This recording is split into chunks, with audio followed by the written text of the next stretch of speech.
சாய்ராம். வாழ்க்கையில் கஷ்டங்கள் ஏன் வருகின்றன, துக்கம் ஏன் ஏற்படுகின்றது என்று நீ அடிக்கடி நினைத்துக் கொள்கிறாய்.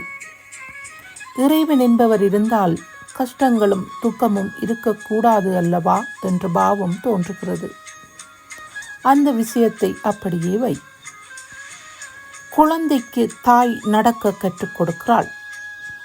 நடப்பது என்பது எனக்கு வந்துவிட்டது என்று கருதி குழந்தை தானே நடந்து விழுந்து விடுகிறது.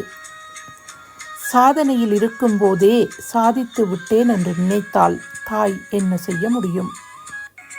உனக்கு துக்கம் ஏன் ஏற்படுகிறதோ, எது இதமான மார்க்கமோ அதை நான் சொன்னேன். நடைமுறையில் கடைப்பிடிக்காமலேயே தெரிந்து கொண்டு விட்டேன் என்று நினைத்தால் நான் என்ன செய்ய முடியும்? நடக்க கற்றுக் கொடுத்த தாயை மறக்காதே. தாய் சொல்லிய மார்க்கத்தை கைவிடாதே. அப்போது நீ விழமாட்டாய். அவ்விதமாகவே நான் சொல்லியவற்றை கடைப்பிடி. சதா என்னை நினை. நான் நடத்துகிறேன் என்று திடமாக நம்பு. எனக்கு நானாகவே செய்கிறேன் என்ற பாவத்தை வரவிடாதே. நான் உனக்கு துணையாக இருப்பேன். உனது மார்க்கத்தை எளிதாக்குவேன். நீ நடக்கும் பாதையில் முட்கள் இருந்தால் நானே முன் சென்று அவற்றை களைந்து விடுவேன்.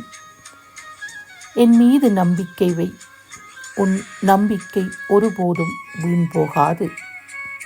நல்ல எண்ணங்களை மனதில் வளர்த்துக்கொள். நல்லதே செய், நல்லதே நினை, நல்லதே நடக்கும். ஓம் சாய்ராம். ஸ்ரீ சாய்ராம். ஜெய் ஜெய் சாய்ராம். ஸ்ரீ சாயை பணிக. அனைவருக்கும் சாந்தி நிலவட்டும். ஜெய் சாய்ராம்.